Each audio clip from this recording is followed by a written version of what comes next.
Rishi sir,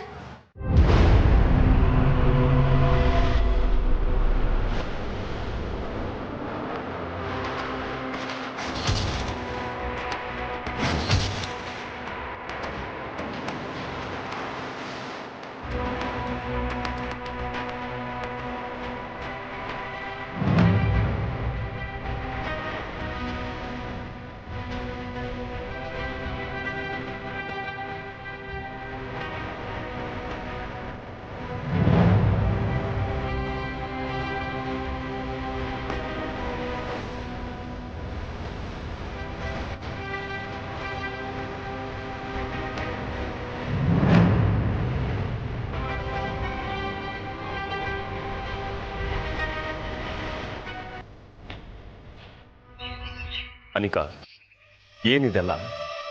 ಯಾಕೆ ನೀನು ಹೀಗೆಲ್ಲ ಮಾಡ್ತಿದ್ಯಾ? ನೀನು ತುಂಬ ಬದಲಾಗಿದ್ಯಾ ಅಂತ ನನ್ನ ಹತ್ರ ಪೋಟ್ರೆ ಮಾಡಿಕೊಂಡೆ. ಕಮಲಿ ಅವರು ನಾನು ಖುಷಿಯಾಗಿರಬೇಕು, ಇಬ್ರು ಲೈಫ್ ಲಾಂಗ್ ಜೊತೆಲಿರಬೇಕು ಅಂತ ನನ್ನ ಹತ್ರ ಹೇಳಿದೆ. ನಾನು ಅದನ್ನೆಲ್ಲ ನಂಬಿದೆ. ಆದರೆ ಒಳಗೊಳಗಡೆ ಈ ಥರ ಎಲ್ಲ ಮಾಡ್ತಿದ್ಯಾ ಅಂತ ನಾನು ಅನ್ಕೊಂಡಿರಲಿಲ್ಲ. ಆದರೆ ಒಳಗೊಳಗಡೆನೆ ನನ್ನೂ ಕಮಲಿ ಅವ್ರನ್ನೂ ಬೇರೆ ಮಾಡೋದಕ್ಕೆ ನೀನು ಇಷ್ಟೊಂದು ಸಂಚು ಮಾಡಿದ್ಯಾ ಅಂತ ನಾನು ಅನ್ಕೊಂಡಿರಲಿಲ್ಲ. ಅಲ್ಲ, ನಮ್ಮಿಬ್ರು ಮಧ್ಯೆ ಎಷ್ಟೇ ಭಿನ್ನಾಭಿಪ್ರಾಯ ತಂದು ನಮ್ಮಿಬ್ರಿಗೂ ಡಿವೋರ್ಸ್ ಆಗಿದ್ದಿದ್ರು ನಾನು ಕಮಲಿ ಅವ್ರನ್ನ ಮಾತ್ರನೇ ಪ್ರೀತಿಸೋದು.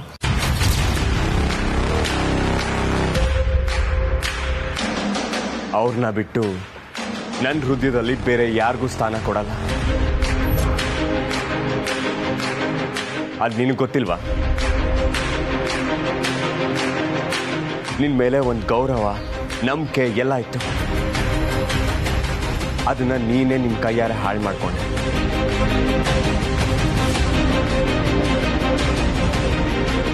ನಿನ್ನ ಚಿಕ್ಕ ವಯಸ್ಸಿಂದ ನೋಡಿದ್ದೀನಿ. ನೀನು ನನ್ನ ಫ್ರೆಂಡ್ ಅನ್ಕೊಂಡಿದ್ದೆ. ನೀನು ಅದಕ್ಕೂ ಯೋಗ್ಯ ಇಲ್ಲ. ಆಂಟಿ, ಅವಳಿಗಂತೂ ತಿಳುವಳಿಕೆ ಇಲ್ಲ. ನೀವು ಇದನ್ನೆಲ್ಲ ಹೇಗೆ ಅಕ್ಸೆಪ್ಟ್ ಮಾಡ್ಕೊಂಡ್ರಿ? ನಾನು ಕಮಲಿ ಅವರು ಅನ್ಯಾಯವಾಗಿ ದೂರ ಆಗ್ತಾ ಇದ್ದೆ. ನಮ್ಮ ಲೈಫ್ ಜೊತೆನೆ ಆಟ ಆಡ್ಬಿಟ್ರಿ ಇವಳು. ಇವಳನ್ನ ನೀವು ಹೇಗೆ ಸಪೋರ್ಟ್ ಮಾಡಿದ್ರಿ? ಅಯ್ಯೋ ರಿಷಿ, ನಾನ್ ಸಪೋರ್ಟೇ ಮಾಡಿಲ್ಲ ರಿಷಿ. ನಿಮ್ ಡಿವೋರ್ಸ್ ವಿಷಯ ಅಂತೂ ನನಗೆ ಗೊತ್ತೇ ಇಲ್ಲ ರಿಷಿ.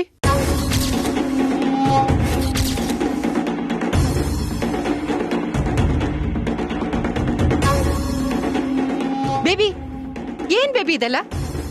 ನಿನ್ಗೆ ಎಷ್ಟು ಸಲ ಹೇಳ್ದೆ ನಾನು, ಯಾಕೆ ಹೀಗೆ ಮಾಡ್ದೆ?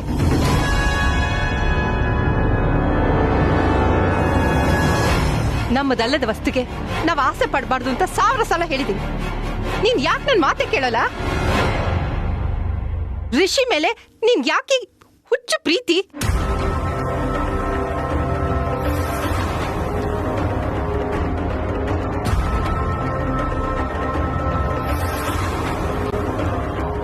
ನೋಡ ಅನಿಕಾ, ನೀನ್ ಏನೇ ಮಾಡಿದ್ರು ನಾನು ಕಮಲಿ ಅವರು ದೂರ ಆಗಲ್ಲ.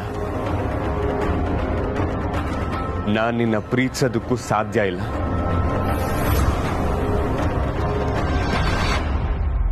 ಇನ್ಮೇಲೆ ಈ ತರ ಕೆಟ್ಟ ಯೋಚನೆಗಳು, ಪ್ರಯತ್ನ ಎಲ್ಲ ಬಿಟ್ಬಿಡು.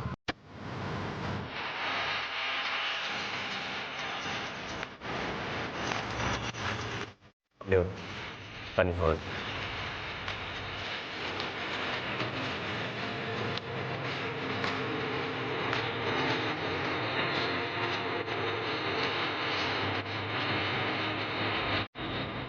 ಕಮಲಿ,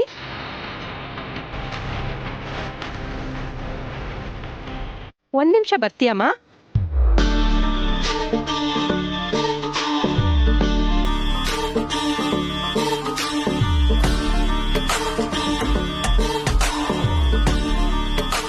ಕಮಲಿ, ದಯವಿಟ್ಟು ಕ್ಷಮಿಸ್ಬಿಡಮ್ಮ. ಅನಿಕಾ ಪರವಾಗಿ ನಾನ್ ನಿನ್ನ ಹತ್ರ ಕ್ಷಮೆ ಕೇಳ್ತೀನಿ. ಅವಳು ಹೀಗೆ ಮಾಡಬಾರ್ದಾಗಿತ್ತು. ಇನ್ಯಾವತ್ತು ಅವಳು ನಿಮ್ಮ ತಂಟೆಗೆ ಬರಲ್ಲ. ನಮ್ಮನ್ನ ಕ್ಷಮಿಸ್ತೀಯ ತಾನೆ?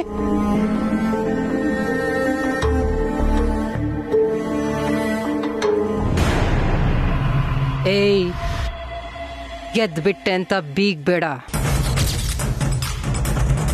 ಇದು ಇನ್ನೂ ಇಂಟರ್ವಲ್. ಪಿಕ್ಚರ್ ಅಭಿ ಬಾಕಿ ಹೈ.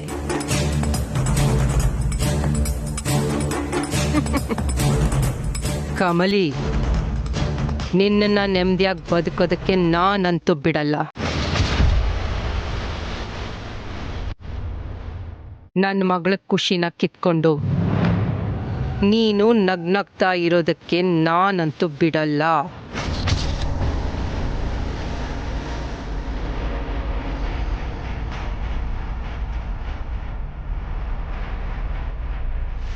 ಯಾಕೆ ಚಿಕ್ಕಮ್ಮ, ಈಗಾಗಲೇ ಒಂದ್ಸಲ ಕೈ ಸುಟ್ಕೊಂಡಿರೋದು ಸಾಲ್ದ ನಿನ್ಗೆ?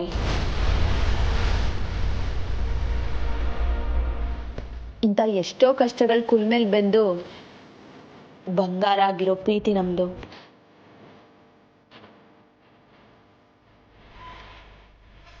ನನ್ನ ಪ್ರೀತಿನ ನೀವೇನು ಮಾಡೋಕ್ಕಾಗಕ್ಕಿಲ್ಲ ಅನ್ನೋದಕ್ಕೆ ಇವತ್ತು ನಡೆದಿರೋದೇ ಸಾಕ್ಷಿ.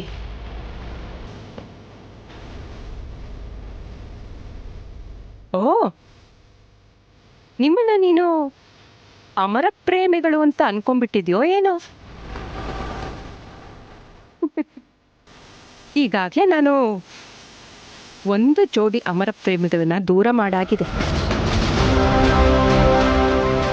ಇನ್ನು ನಿಮ್ಮನ್ನ ದೂರ ಮಾಡೋದು ನನಗೇನು ದೊಡ್ಡ ವಿಷಯ ಅಲ್ಲ. ಹುಷಾರ್.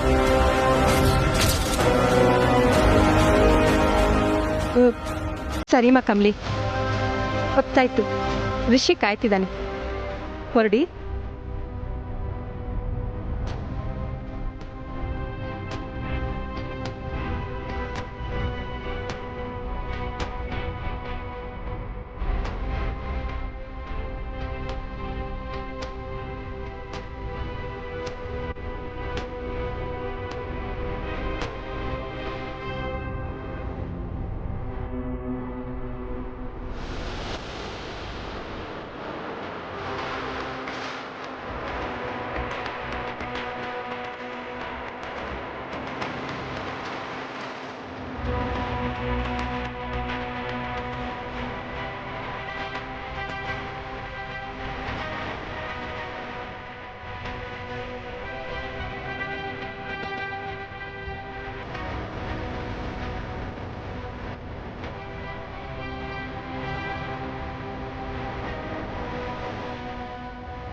ಇದೇನ್ ರಮೇಶ್ ಇದು? ಅಮರ್ನ ಕರಿತೀನಿ ಅಂತ ಒಂದ್ ಮಾತು ಕೂಡ ಹೇಳಿಲ್ವಲ್ಲ ಇವಳು. ಅವ್ನ್ ನೋಡಿದ್ರೆ ಹಾಗಾಡ್ತಾನೆ. ಇವಳು ಈ ರೀತಿ ಗ್ಯಾಪ್ ಮಾಡ್ಕೊಂಡ್ರೆ ಹೇಗೆ? ಟೆನ್ಷನ್ ಮಾಡ್ಕೋಬೇಡ ತಾರ. ನನ್ಗಂತೂ ತುಂಬಾ ಭಯ ಆಗ್ತಿದೆ ರಮೇಶ್. ಸಂಬಂಧಗಳಲ್ಲಿ ಈಗೋ ಅನ್ನೋದು ಬರಬಾರ್ದು. ಅದರಲ್ಲೂ ಗಂಡ ಹೆಂಡತಿ ಮಧ್ಯೆ ಈ ರೀತಿ ಗ್ಯಾಪ್ ಅನ್ನೋದಾದಾಗ ಒಬ್ರು ದೂರ ಸರಿತಾ ಹೋದ್ರೆ ಇನ್ನೊಬ್ರು ಹತ್ರ ಹೋಗಿ ಆ ಗ್ಯಾಪ್ನ ಕಡಿಮೆ ಮಾಡ್ಕೋಬೇಕು. ಇಲ್ಲಿ ನೋಡಿದ್ರೆ ಅವನೊಂದ್ ದಿಕ್ಕಿಗೆ ಇವಳೊಂದ್ ದಿಕ್ಕಿಗೆ ಹೋಗ್ತಿದ್ದಾರೆ. ಈ ರೀತಿ ಆದ್ರೆ ಇವರಿಬ್ರು ಸಂಬಂಧ ಸರಿ ಹೋಗೋದಾದ್ರೂ ಯಾವಾಗ? ತಾರ, ಟೆನ್ಷನ್ ಮಾಡ್ಕೋಬೇಡ. ರಚನಾಗೂ ಮನ್ಸಿಗೆ ಬೇಜಾರಾಗಿದೆ. ಯಾಕೆಂದ್ರೆ ಅವಳು ಕಮಲಿ ಜೊತೆ ಸೇರಿಕೊಂಡು ಅಮ್ಮನ ಸರಿಯಾದ ದಾರಿಗೆ ತರಬೇಕು ಅಂತ ಇಷ್ಟೆಲ್ಲ ಪ್ರಯತ್ನ ಪಟ್ಲು.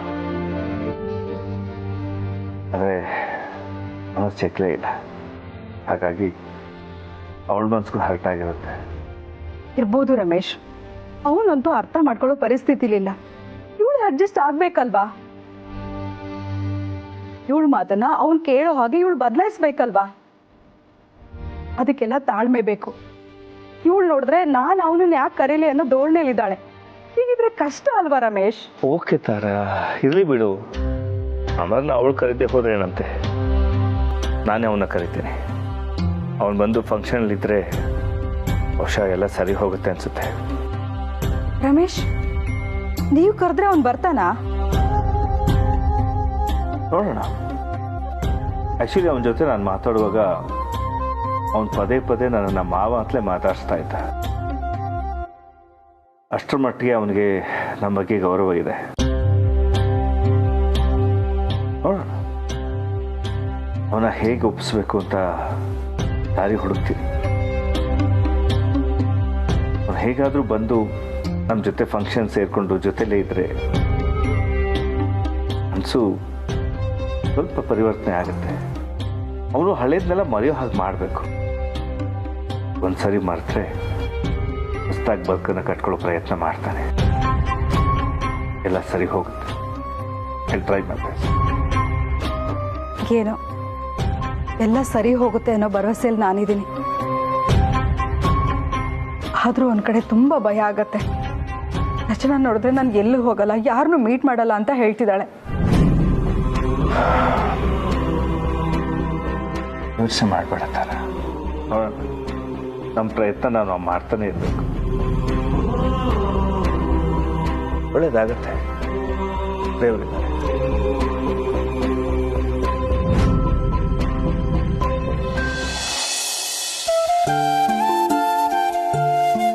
ನೋಡಿದ್ರ ಸರ್ ಅವ್ರು ಎಷ್ಟು ಕೆಟ್ಟವರು ಅಂತವ. ನಾನು ಅವತ್ತು ನಿಮ್ಗೆ ಅನಿಕನ್ ಬಗ್ಗೆ ಹೇಳ್ದಾಗ ನೀವು ನಮ್ಮನ್ನ ನಂಬೇ ಇರಲಿಲ್ಲ. ಸಾರಿ ಕಮಲಿ. ಅಷ್ಟೇ ಅಲ್ಲ ರಿಷಿ ಸರ್, ಅವತ್ತು ನಮ್ಮ ಮಗು ಅಬಾರ್ಟ್ ಆಗಿರೋ ವಿಷಯನ ಚಿಕ್ಕಮ್ಮ ಮನೆಗೆ ಬಂದು ಹೇಳಿದ್ರಲ್ಲ, ಅವ್ರ ಉದ್ದೇಶ ನಿಮ್ಮೆಲ್ರ ಮುಂದೆ ನನ್ನ ಕೆಟ್ಟೋಳ್ ಮಾಡೋದೇ ಆಗಿತ್ತು ಸರ್.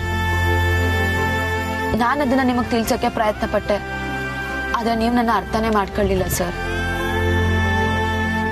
ಇವತ್ತು ನೋಡಿದ್ರಲ್ಲ ಸರ್, ಚಿಕ್ಕಮ್ಮ ತನ್ಗೇನು ಗೊತ್ತಿಲ್ಲ ಅನ್ನೋ ಹಂಗೆ ಎಲ್ಲಾ ತಪ್ಪನ ಅನಿಕನ್ ಮ್ಯಾಕೆ ಹಾಕಿ ಹೆಂಗ್ ನುಸುಳ್ಕೊಂಡ್ಬಿಟ್ರು ಅಂತ. ಆಮ್ಯಾಕ ಅವ್ರನ್ನ ಕರೆದಿದ್ದು ಆಶೀರ್ವಾದ ಮಾಡಕ್ಕೆ ಅನ್ಕೊಂಡ್ರೆ ಸರ್? ಮತ್ತೆ ನನ್ಗೆ ವಾರ್ನಿಂಗ್ ಮಾಡಕ್ಕೆ ಕರೆದಿದ್ದು ಸರ್.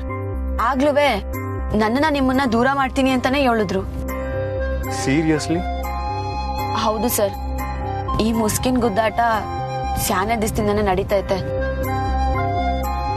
ನಾನೇ ನಿಮ್ ತವ ಹೇಳಿರ್ನಿಲ್ಲ ಆಟಯ್ಯ, ಅವರು ಸರಿ ಹೋಯ್ತಾರೆ ಅಂತಾನೆ ಕಾದೆ. ಆದ್ರೆ ಅವರು ಈ ಜನ್ಮದಾಗ ಸರಿ ಹೋಗಕ್ಕಿಲ್ಲ ಸರ್.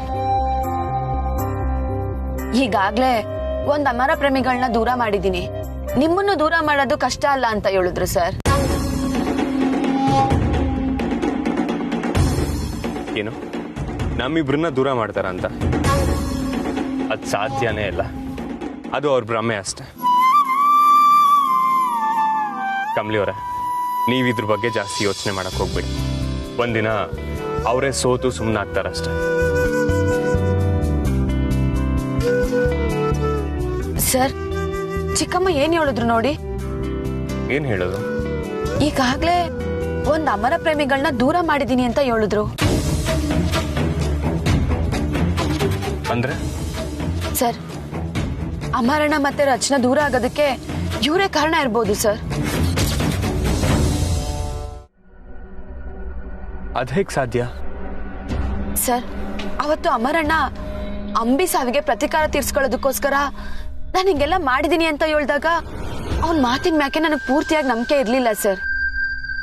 ಅದಕ್ಕೆಯ ಅವನ್ನ ಪರೀಕ್ಷೆ ಮಾಡ್ಬೇಕು ಅಂತಾನೆಯ ರಚನಾ ಮತ್ತೆ ಶಂಭು ಕ್ಲೋಸ್ ಆಗಿರೋ ತರ ಅವನ್ ಮುಂದೆ ನಡ್ಕೊಂಡ್ರು. ಅವಾಗ ಅವನು ಸಿಟ್ ಮಾಡ್ಕೊಂಡು ಬಂದು ರಚನನ್ ಬೈದ ಸರ್. ಅವನ್ಗೆ ರಚನನ್ ಮ್ಯಾಕೆ ಪ್ರೀತಿ ಐತೆ, ಅದ್ ನಂಗೆ ಅವಾಗ್ಲೇ ಸರ್ ಗೊತ್ತಾಗಿದ್ದು. ಅವನ್ ಈ ರೀತಿ ಮಾಡೋದಕ್ಕೆ ಬೇರೆ ಏನೋ ಕಾರಣ ಐತೆ ಅಂತ ನಂಗೆ ಅನ್ಸ್ತಿತ್ತು. ಹೌದಾ? ಇದನ್ನ ನಂಬಕ್ಕೆ ಆಗ್ತಿಲ್ಲ ಸರ್.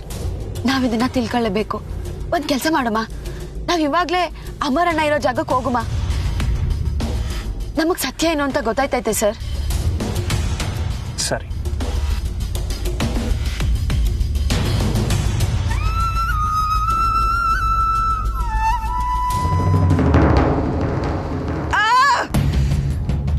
ಎಲ್ಲ ಹಾಳಾಗೋಯ್ತು ಮಾಮ್. ಕಮಲಿ ನನ್ ರಿಷಿ ಮುಂದೆನೆ ನನ್ಗೇನು ಅಂತ ರಿವೀಲ್ ಮಾಡ್ಬಿಟ್ಲು. ಅವ್ನ್ ಮತ್ತೆ ನನ್ನಿಂದ ದೂರ ಆಗೋಗ್ ಮಾಡ್ಬಿಟ್ಲು. I can't tolerate this.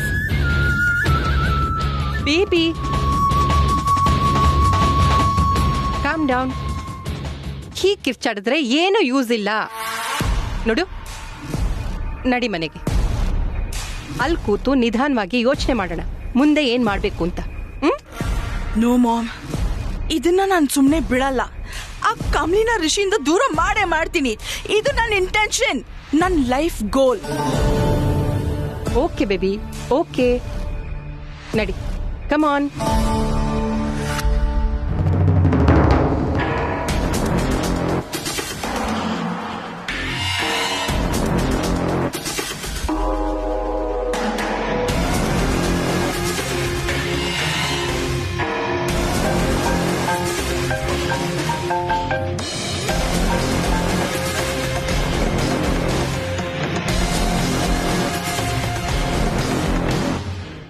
DCP ಯಾಕೆ ಫೋನ್ ಮಾಡ್ತಾವ್ರೆ?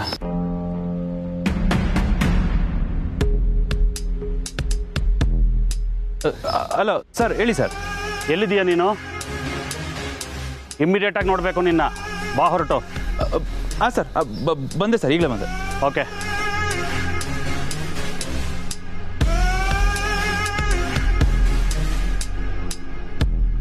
ಸರ್, ಇವನ್ಯಾಕೆ ಸರ್ ಇಷ್ಟೊಂದು ಗಡ್ಬಿಡಿಯಾಗಿ ಹಿಂಗೋಯ್ತವನೆ? ನನಗೂ ಗೊತ್ತಿಲ್ಲ ಕಮಲಿ ಅವರೇ. ಮೇ ಬಿ ಯಾವುದೋ ಫೋನ್ ಬಂದಿರ್ಬೋದು. ಸರ್, ಅವನ್ನ ಫಾಲೋ ಮಾಡುಮ್ಮ. ಸರಿ ಕಮಲಿ ಅವರೇ.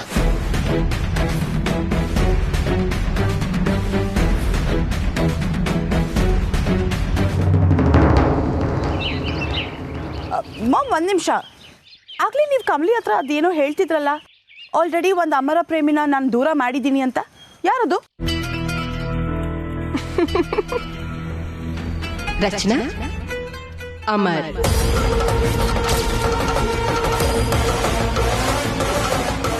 ವಾಟ್?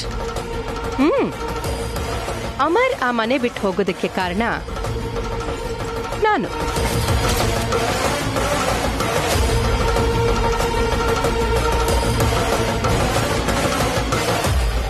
ಮಾಮ್,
ಆ ಮನೆ ಬಿಟ್ಟು ಓಡ್ ಬಂದ್ಬಿಟ್ಟ.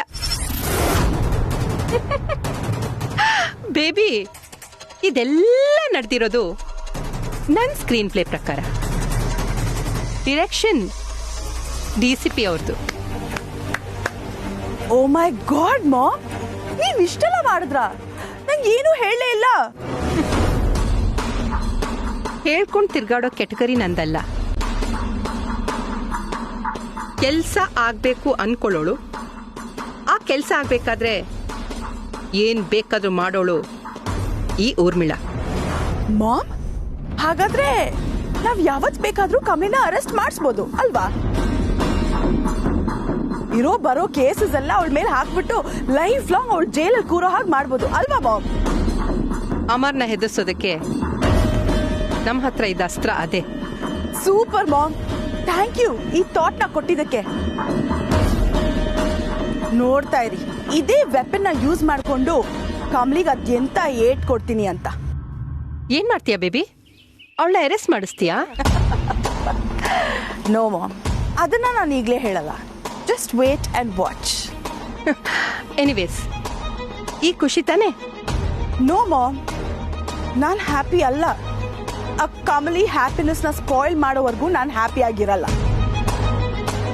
ರಿಷಿಗೆ ನನ್ನ ಮೇಲೆ ಒಳ್ಳೆ ಒಪಿನಿಯನ್ ಇಲ್ಲ ಮಾಮ್. ಅವನು ನನಗೆ ಸಿಗ್ತಾನೋ ಇಲ್ವೋ ಅದು ಗೊತ್ತಿಲ್ಲ. ಬಟ್ ನನಗೆ ಸಿಗದೆ ಇರೋ ರಿಷಿ ಆ ಕಮಲಿಗೂ ಸಿಗಬಾರ್ದು. ನೋಡ್ತಾ ಇರಿ, ಅವಳ ಲೈಫ್ ಪೂರ್ತಿ ಜೈಲಲ್ಲಿ ಕೊಳೆಯೋ ಹಾಗೆ ನಾನು ಮಾಡ್ತೀನಿ.